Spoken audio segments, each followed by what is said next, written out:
آج کی گفتگو کا عنوان ہے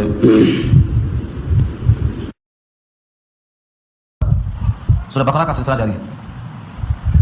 سورہ بقرہ کے سلسلے کو ابھی دوسرے پارے کے بعد تیسرے پارے میں بھی یہ مضمون چلتا ہی رہے گا. اس پارے میں جو تقسیم ہے یہ تقسیم سورتوں کے لیے ہے، ورنہ اصل تقسیم جو اللہ کی طرف ہے وہ سورتوں کی تقسیم ہے. تو پارہ تو دوسرا شروع ہو رہا ہے لیکن سورہ بقرہ ہی رہے گی، مضمون وہی رہے گا. یہودیوں کے درمیان اسلام جب پیش کیا گیا تو انہوں نے جہاں بھی موقع ملا اعتراض کیا، جیسا کہ اب تک آپ سنتے آ رہے ہیں. اب یہاں سے جو پہلا لفظ ہے دوسرے پارے میں سیقول، ان قریب کہیں گے.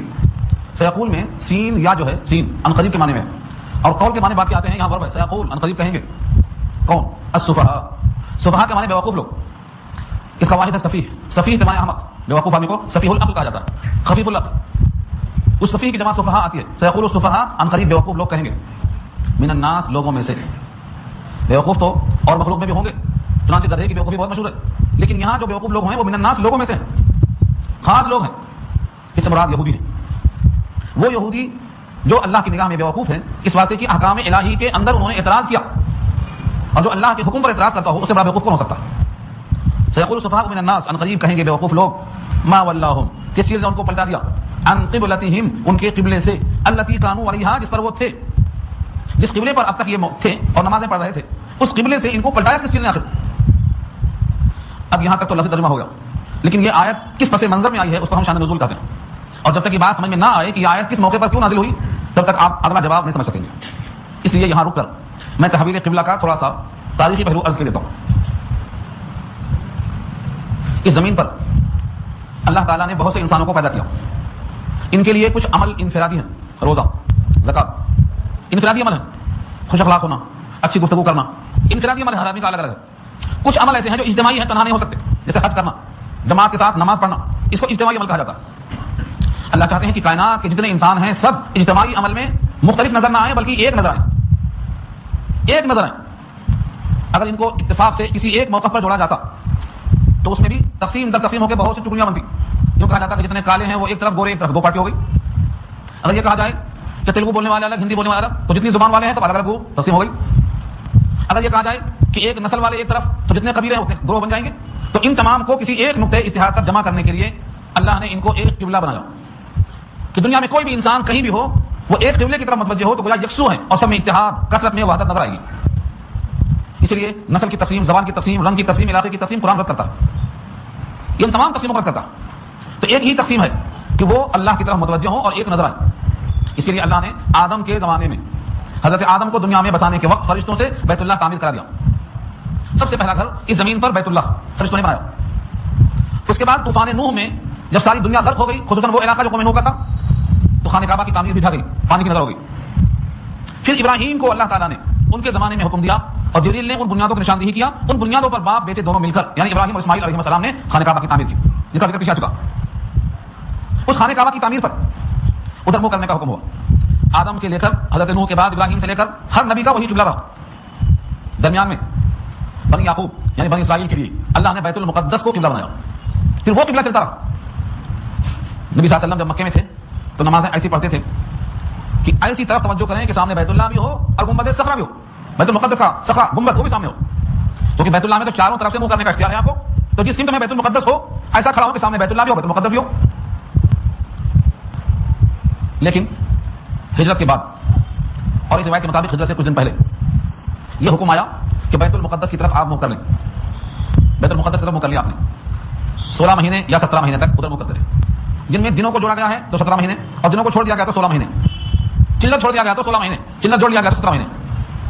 17 مہینے تک بیت المقدس کی طرف نماز پڑھی گئی. اس کے بعد نبی صلی اللہ علیہ وسلم کی خواہش یہ ہوئی کہ دادا جد امجد ابراہیم کا جو قبلہ تھا وہی قبلہ ہو جائے تو بہت اچھا. آپ بار بار اللہ کی طرف متوجہ ہوتے اور نگاہیں آسمان کی طرف جاتی. اللہ نے آپ کی مرضی کے موافق قبلہ کے بدلنے کا فیصلہ کر دیا. عین نماز کی حالت میں ایک روایت کے مطابق ظہر اور ایک روایت کے مطابق عصر میں یہ حکم آیا. نبی صلی اللہ علیہ وسلم نماز ہی میں پلٹ گئے، نماز ہی میں پلٹ گئے، یہاں تک کہ جو صف اول میں تھے صف آخر میں پہنچ گئے، صف آخر والے صف اول میں پہنچ گئے، بالکل جا کے وہیں پلٹ گئے.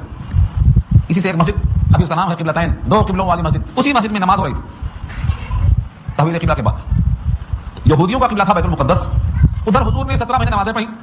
اب ادھر سے جب منہ ہو گیا بیت اللہ کی طرف تو یہودیوں کو اعتراض ہوا کہ اب تک 16-17 مہینے تک نمازیں پڑھتے رہے بیت المقدس کی طرف منہ کر کے، اب آخر کیا چیز پیش آ گئی کہ بدل گئے، قبلہ پلٹا لیا. ان کا کوئی مطلب اور کوئی مسلک ہی نہیں، جب دیکھو جدھر چاہا بدل گئے، کبھی ادھر کبھی ادھر. یہ ان کا اعتراض تھا. اور ایک اعتراض کا جز یہ بھی تھا کہ آخر وہ قبلہ صحیح ہے کہ یہ قبلہ صحیح ہے. اگر یہ قبلہ صحیح ہے تو ان کی نمازیں جو 17 مہینے تک ہوتی رہی ہیں وہ ضائع ہو گئیں، ان کی نمازیں قبول نہیں ہوں گی. یہ بھی انہوں نے اعتراض کیا. یہ سوالات مدینے میں ہوئے، اور مدینے میں بیت المقدس کی طرف منہ اس واسطے کیا گیا تھا کہ اہل کتاب سے موافقت ہو، بھائی چارگی ہو، تاکہ ان کے ساتھ تشدد اختلاف نہ ظاہر ہونے پائے. لیکن اس سے انہیں کچھ تعلقات نہیں تھا، ان کے اندر تو ہردرمی اور ضد تھی، اناد تھا، اس لیے وہ مسلسل اعتراض کرتے رہے. ان کے اس اعتراض کو سامنے رکھو. ابھی آیتوں کو دیکھو. ان قریب بیوقوف لوگ کہیں گے کہ کس چیز نے ان کو پلٹا دیا ان کے اس قبلے سے جس پر اب تک نماز پڑھتے تھے. قل، آپ جواب میں کہیے، للہ المشرق والمغرب، اللہ ہی کا تو ہے مشرق و مغرب، یعنی مشرق بھی اللہ کا ہے اور مغرب بھی اللہ کا ہے. اشارہ یہ ہے کہ اللہ کو ہر سمتیں، تم کسی بھی سمت میں منہ کرو، ہمیں سمتوں کو نہیں دیکھنا ہے، دیکھنا یہ ہے کہ اللہ کا حکم کس طرح منہ کرنے کا ہے. حاجیو ہے ہم کو گھر والے سے کام، گھر کے محراب و ستون سے کیا غرض، ہمیں مشرق سے مغرب سے کچھ نہیں لینا دینا ہے، ہمیں دیکھنا یہ ہے کہ میرے مالک کا حکم کس طرف منہ کرنے کا حکم ہے. ایسا نہیں ہے کہ اللہ کا رخ اور اللہ کی توجہ اور اللہ کی ذات صرف اس طرف کرنے میں ہے اور سمتوں میں توجہ اللہ کی نہیں ہے، یہ ایسا خیال دل سے نکالو. قل، کہہ دیجیے، للہ المشرق والمغرب، اللہ ہی کا تو ہے مشرق و مغرب. مشرق طلوع ہونے کی جگہ اور مغرب غروب ہونے کی جگہ. سورج غروب ہوتا ہے اس کو مغرب، سورج طلوع ہوتا ہے اس کو مشرق. شرقہ مانے چمکنا، چمک جانے کی جگہ کو مشرق کہتے ہیں. تو دونوں اللہ ہی کا. یہاں سے ہمیں ایک بات معلوم ہوئی کہ اللہ کو کسی سمت میں محدود کرنا اللہ کے صفت کے خلاف. اللہ مشرق میں بھی ہے، مغرب میں بھی ہے، جنوب میں بھی ہے، شمال میں بھی ہے، اوپر بھی ہے، نیچے بھی ہے، ہر سمت میں ہے. اسے کسی سمت میں سمیٹ دینا یہ اللہ کو محدود کر دینا، کس آیت کے خلاف ورزی ہوگی. اللہ سمتوں سے بے نیاز.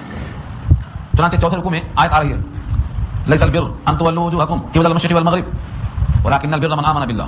یہ کوئی نیکی نہیں ہے کہ منہ کر لو ادھر یا ادھر. نیکی تو یہ ہے کہ اللہ نے کیا حکم دیا اسے قبول کرو، اللہ کے ساتھ پر ایمان لاؤ. یہ ہے اصل نیکی.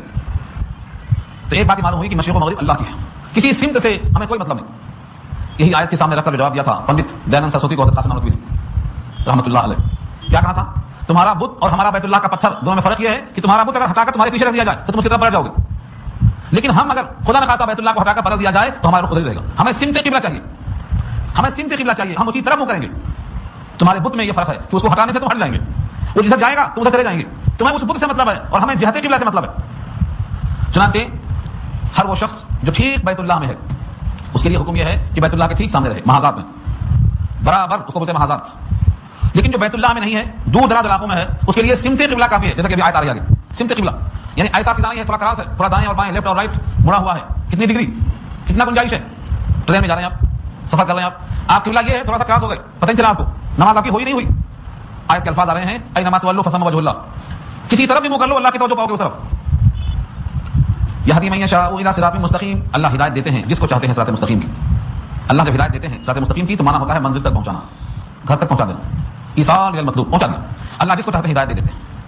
یعنی اس تحویل قبلہ سے اللہ تعالیٰ نے ایک امتحان لیا ہے جس کا امتحان کا لفظ آگے آ رہا ہے. وہ کیا ہے؟ کون قبلے کے بارے میں اعتراض کرتا ہے اور کون نبی کی اتباع کرتا ہے. نبی جدھر پلٹ گئے پلٹ جاتا ہے. نبی کی ایسی اتباع کہ جدھر آپ کا رخ ہے ادھر پلٹ جانا. ہم چیک کرنے کے بعد یہ حکم دیتے ہیں کون اتباع کرتا ہے کون اتباع نہیں کرتا ہے. یہاں عقل کا کوئی دخل نہیں. یہاں یہ دیکھنا ہے کہ اللہ کی طرف سے حکم تھا تو ادھر منہ تھا اور اللہ کی طرف سے یہ حکم آیا تو ادھر منہ ہو گیا. جب تک مدینے میں آپ تھے، مدینے میں دونوں طرف قبلہ نہیں بنا سکتے تھے آپ. کیوں؟ مدینہ میں رہنے والے کا قبلہ جنوب میں ہے، جنوب یعنی ساؤتھ میں، اور بیت اللہ کی طرح ہے شمال میں. تو شمال اور جنوب دونوں میں مخالف سمت ہے، ایک طرف پیٹھ ہوگی ایک طرف منہ ہوگا. جب تک آپ بیت اللہ میں تھے یہ ممکن تھا کہ دونوں طرف منہ کر سکیں، لیکن جب بیت المقدس کی طرف منہ کرنے کی بات آ گئی، اب مدینے میں آنے کے بعد تو اب مشکل ہونا شروع ہو گئی، دو طرف بھی منہ کرنا مشکل ہے. تو مدینے والوں کا قبلہ کدھر ہے؟ جنوب میں. شمال میں کیا ہے؟ بیت اللہ. اس لیے بعض روایتوں میں بیت الخلاء میں بیٹھنے کا ذکر آیا تو ہم کو کیا حکم ہے؟ پورا پچھم نہیں بیٹھنا. لیکن مدینہ والوں کو حضور کا حکم کیا تھا؟ سمت مشرق اور مغرب میں ہم کو منع ہے، ان کو جنوب اور شمال میں منع تھا کیونکہ ان کا قبلہ شمال اور جنوب میں تھا. چنانچہ وہ مشرق اور مغرب کی طرف بیٹھیں گے، ہم نہیں بیٹھ سکتے. اب کوئی وہ روایت اگر پڑھ لیا شرق اور غرب کہ پورا پچھم بیٹھ جاؤ تو کہہ رہے تو حدیث میں ہے کہ پورا پچھم بیٹھ جاؤ. یہ نہیں معلوم کہ مدینہ والوں کے لیے تو حدیث کو ترجمہ دے کر کے مسئلہ نکالنا اتنا آسان نہیں ہے جتنا لوگ سمجھ رہے ہیں. حدیث ہے شرق اور غرب لیکن یہ ہے لأہل المدینہ، مدینہ والوں کے لیے، کیونکہ ان کا قبلہ جنوب اور شمال میں. تو اللہ تعالیٰ کی طرف سے مشرق اور مغرب سب اللہ کی ملکیت میں ہے، بندے کو حکم کو فالو کرنا ہے. ہدایت دیتے ہیں اللہ جس کو چاہیں صراط مستقیم کی طرف. وَكَذَلِكَ جَعَلْنَاكُمْ أُمَّةً وَسَطًا لِتَكُونُوا شُهَدَاءَ عَلَى النَّاسِ وَيَكُونَ الرَّسُولُ عَلَيْكُمْ شَهِيدًا وَمَا جَعَلْنَا الْقِبْلَةَ الَّتِي كُنْتَ عَلَيْهَا إِلَّا لِنَعْلَمَ. یہ ہے اصل علت. اور اسی طرح ہم نے تم کو بنایا ہے امت وسط.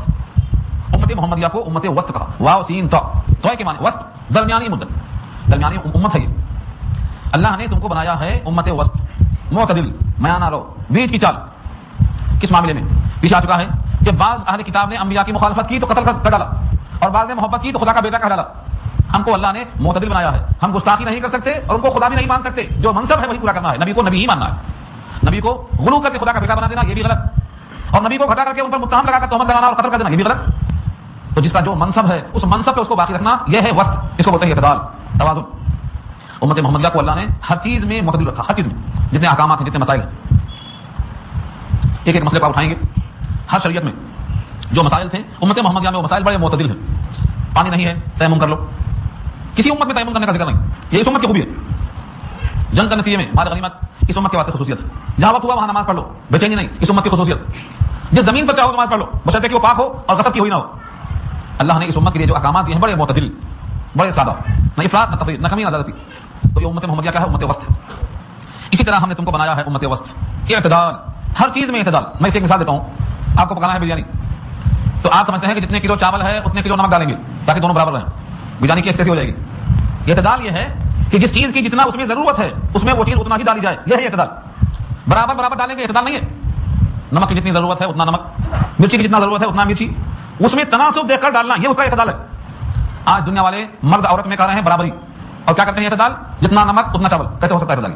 مرد کا حکم الگ ہے، عورت کا حکم الگ ہے، دونوں کی بناوٹ الگ ہے، دونوں کی ساخت الگ ہے، دونوں کے تقاضے الگ ہیں، دونوں کی حاجتیں الگ ہیں، یہ دونوں میں اتنا فرق رکھا ہے اللہ نے، اور دنیا والے کہتے ہیں دونوں کو برابر کرو۔ کیسے ہو سکتا ہے برابر؟ یہ دونوں برابر ہو ہی نہیں سکتے۔ کیوں نہیں ہو سکتے؟ کیونکہ پیدا کرنے والے نے ان کی ساخت میں بہت فرق رکھا، ان کے جسم کی ساخت، ان کے جسم کی قوت، ان کے تقاضے، قوت برداشت، تحمل، عقل، فہم، تدبر، ہر چیز میں فرق رکھا ہے اللہ نے۔ اس لیے ان کو آپ برابر کا مطلب یہ مت سمجھیں کہ جیسا مرد کام کرتا ہے عورت بھی کام کرے گی، شانہ بشانہ نہیں، اس کے لائق ان کو حکم ہے، ان کے لائق ان کو حکم۔ یہ ہے امت کا اعتدال۔ آج کے لوگ ہر چیز کو برابر کر دینا چاہ رہے ہیں، نہیں کر سکتے، یہ خدا کے قانون کے خلاف ہے۔ تو امت وسط کا تقاضا کیا ہے کہ جس چیز کو جو چیز مناسب ہو اس کو وہ چیز پہ باقی رکھنا، یہ اعتدال ہے۔ کوئی صاحب کہتے ہیں بھائی دنیا بالکل چھوڑ دو، نہ شادی کرو، نہ بیاہ کرو، نہ کماؤ، نہ کھاؤ، تو کیا یہ ترک دنیا، یہ غلو ہے۔ اور کچھ لوگ کہتے ہیں دنیا ہی سب کچھ ہے، جب دیکھو جب دین کی باتیں کرتے ہیں آپ، سب کچھ دنیا ہے، کماؤ کھاؤ مت رہو، یہ ادھر جا رہے ہیں۔ تو ادھر جانا اور ادھر جانا یہ دونوں دو رخ ہیں، اس میں توازن کیا ہے؟ ہر حق والے کو حق ادا کرو، اللہ کا حق، نبی کا حق، کتاب کا حق، مہمان کا حق، عبادت کا حق، بیوی کا حق، بچوں کا حق، آتو حق حق، ہر حق والے کو حق دے دو، یہ اعتدال ہے۔ ترک دنیا اعتدال نہیں ہے۔ تو ہر مسئلے میں اس امت محمدیہ کو اللہ نے کیا بنایا ہے؟ امت وسط، اوسط درجے کی، یعنی ہر چیز میں دیکھتی ہے کہ اس کے پیدائش کا مطلب کیا ہے، اللہ نے اسے کیوں پیدا کیا، اس سے کیا مقصد پورا ہونا ہے، اس کو اسی مقام پہ رکھنا، یہ امت اعتدال ہے۔ قرآن کریم کو بعض لوگوں نے بالکل چھوڑ دیا، اور بعض لوگوں نے اس کو اتنا کھینچ تان کیا ہے کہ خالی اسی کے پیچھے رہ گئے، مطلب اتنا دماغ گیا ہی نہیں، زندگی بھر قاری رہتے، وہ زندگی بھر قاری، مرتے وقت بھی قرآن سمجھ کر نہیں مر سکے، تو کیا فائدہ ایسا خالی ہونا؟ یہ کیا ہے؟ یہ بھی بدل گئے، چلے گئے ایک طرف۔ قرآن کریم نے یہ بتایا ہے کہ جس چیز کا جتنا حق ہے، قرات کا جتنا حق ہے اتنا قرات کرنا ہے، سمجھنے کا جتنا حق ہے اتنا سمجھنا ہے، عمل کا جتنا حق ہے اس کو عمل کرنا ہے۔ اب اس کو بولتے ہیں اعتدال، یعنی ہر حق والے کو اس کا حق دینا۔ قرآن کے 5 حق میں سے ایک حق ہے قرآن کریم کو صحیح پڑھنا، بقیہ 4 حق چھوڑ دیا، گیا اعتدال، چلا گیا ہاتھ سے اعتدال۔ 5 حق پورا کرنا، 5 بیٹے ہیں، ایک کو میراث دیا، 4 کو چھوڑ دیا، اعتدال نہیں ہے یہ۔ اعتدال یہ ہے کہ جیسا حکم ہے ویسا پورا کرنا۔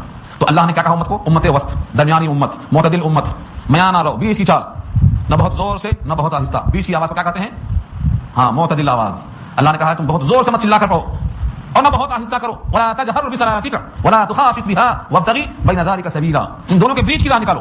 صدیق اکبر کی آواز ہلکی تھی، عمر فاروق کی آواز تیز تھی، ان دونوں کا حضور نے انٹرویو لے کر یہ فیصلہ کیا تھا اور یہ آیت نازل ہو گئی۔ حضرت عمر سے کہا آپ زور سے کیوں پڑھتے ہیں؟ کہا تاکہ جو غافل ہیں وہ ہوش میں آ جائیں۔ صدیق اکبر سے پوچھا آپ آہستہ کیوں پڑھتے ہیں؟ کہا جس کو سنانا چاہتا ہوں وہ سن لیتا۔ آپ نے کہا نہیں، آپ ذرا زور سے اور آپ ذرا آہستہ سے، بیچ کی چال۔ یہ کیا ہے؟ قرآن کریم کا خصوصی نہج ہے امت کے لیے، درمیانی چال چلنا۔ امت وسط بنانے کا مقصد کچھ ہونا چاہیے، فرمایا لتکونوا شہداء علی الناس ویکون الرسول علیکم شہیدا۔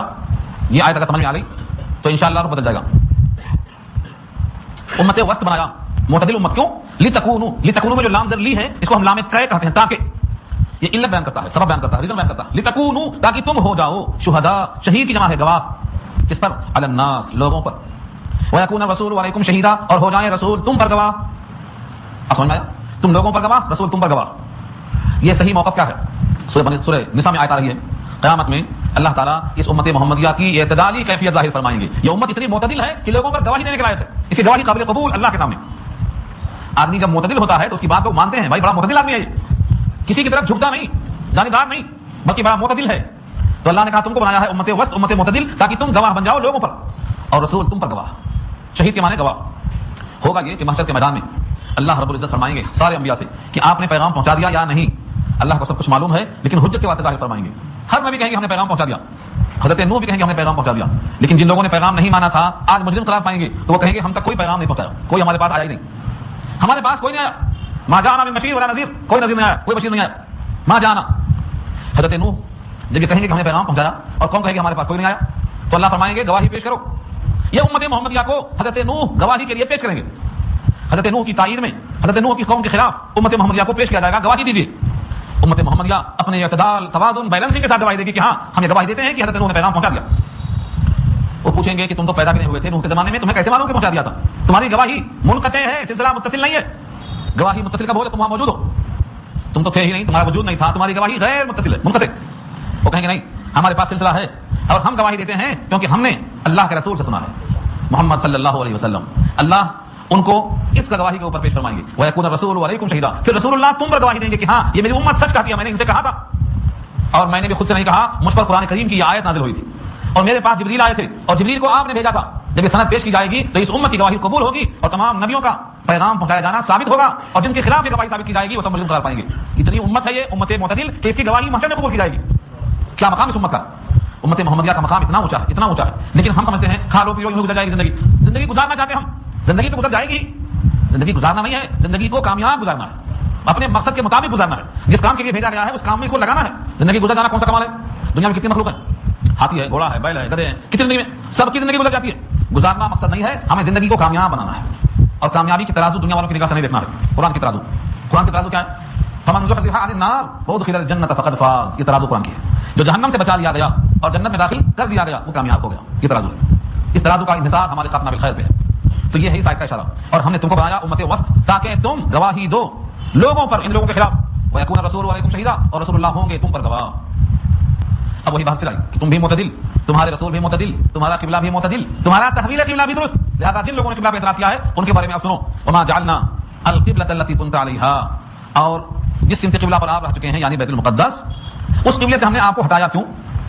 وما جعلنا اور نہیں بنایا ہم نے القبلة التي كنت عليها، جس قبلے پر آپ اب تک تھے یعنی بیت المقدس، الا مگر لنعلم ہم تاکہ جانیں، یعنی ہم ظاہر کر دیں من يتبع الرسول، رسول کی اتباع کون کرتا ہے، ممن ينقلب على عقبيه، اور کون ہے جو اپنے ایڑیوں کے بل پلٹ جاتا ہے.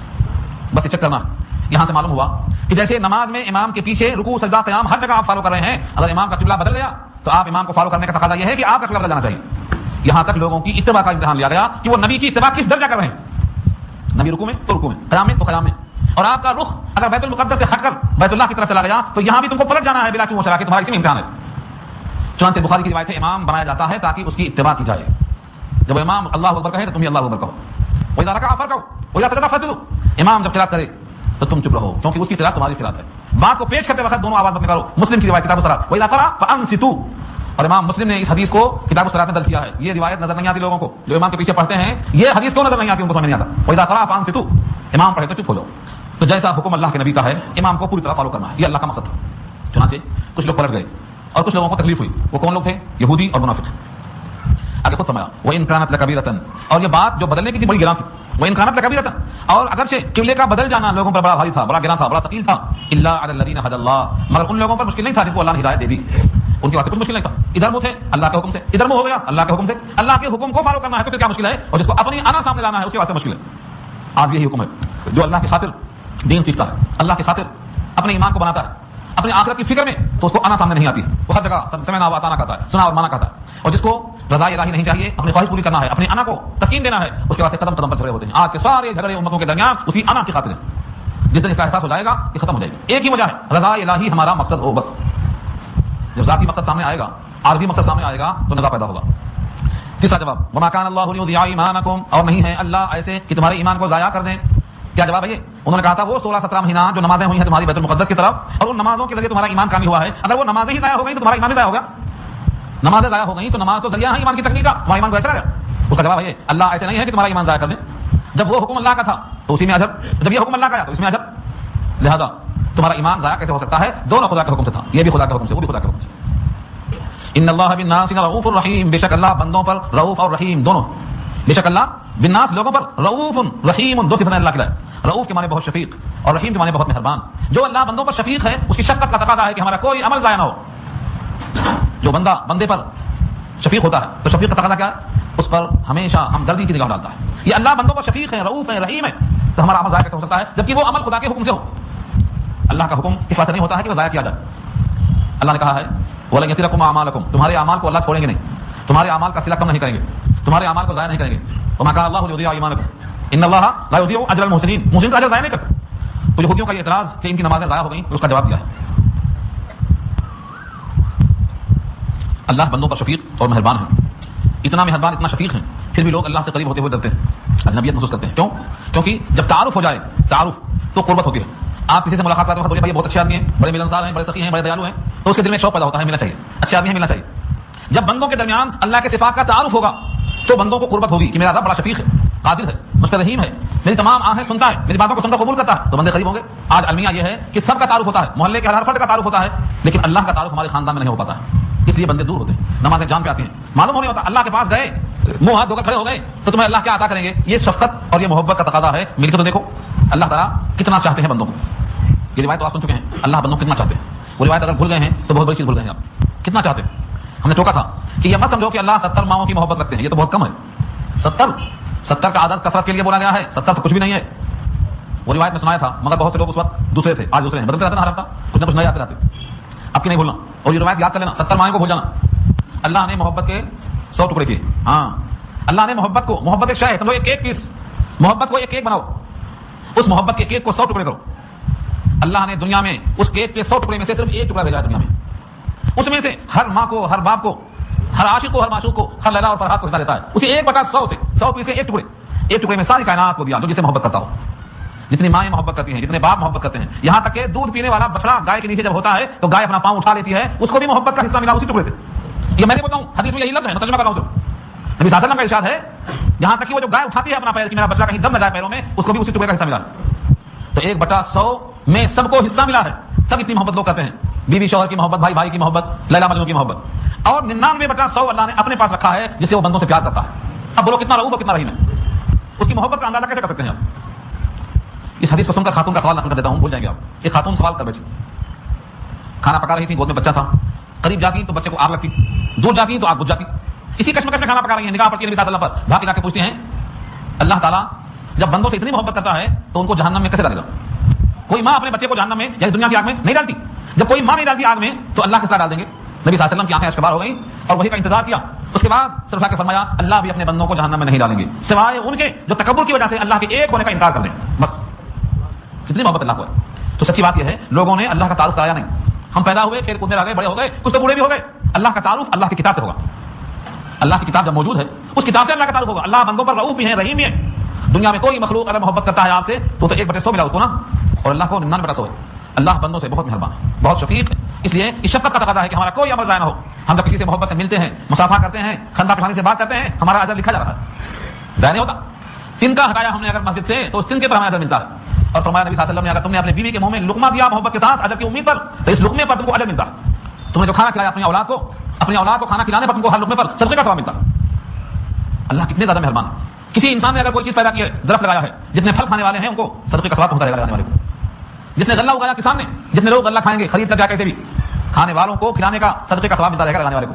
یہ اللہ کی عطائیں ہیں، اللہ دینا چاہتے ہیں، مگر غافل بندے کو نہیں مل سکتا ہے. اللہ کو غافل بندہ پسند نہیں آتا. تو ہمارا فرض کیا بنتا ہے، ہم لوگوں کو اللہ کا بندہ جب سمجھتے ہیں تو بندے سے اللہ کو قریب کرنے کے لیے اللہ کا تعارف کرائیں. یہ اللہ نے کہا ہے ان اللہ بالناس لرؤوف رحیم. اللہ بندے پر بہت مہربان ہے، بہت شفیق ہے. اس کے بعد ہو گیا اگلی آیت جو آ رہی ہے جس میں نبی صلی اللہ علیہ وسلم اپنا چہرہ قبلے کی طرف بار بار اٹھاتے ہیں اور اللہ نے آپ کے مرضی کے موافق قبلہ بدل دیا. جیسا آپ چاہتے تھے اللہ نے آپ کی چاہت کے مطابق قبلہ بدل دیا اور بیت المقدس کے بجائے پھر بیت اللہ کو قبلہ قرار دے دیا ہے. تو اگلی آیت کا مضمون انشاءاللہ ہم آئندہ رکھیں گے. تحویل قبلہ کا حکم اس میں آ رہا ہے. دعا کر لیجیے.